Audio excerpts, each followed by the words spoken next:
माँ है जिते पीर है। आप की बात है, पीर में माँ जीवती है ना, तो महाराज पीर रो आनंद है।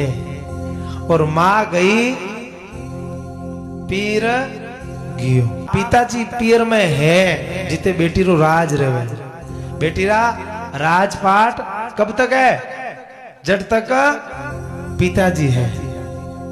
पिताजी गया राजपाट गयो महाराज, और माँ गई पीर गयो। ठीक है, भाई है भौजाई है, फॉर्मेलिटी करे महाराज।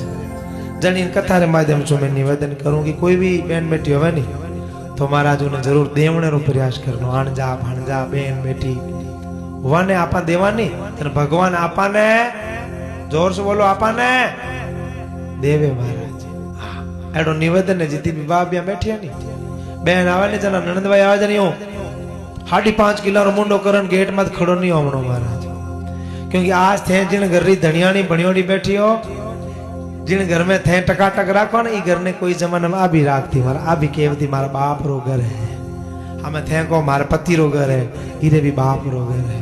और बहन बेटियों ने दियो कदी थाने पेटियों में कपड़ा कम नहीं पड़े महाराज। भगवान घणो घणो देवे। बोलो राधे राधे।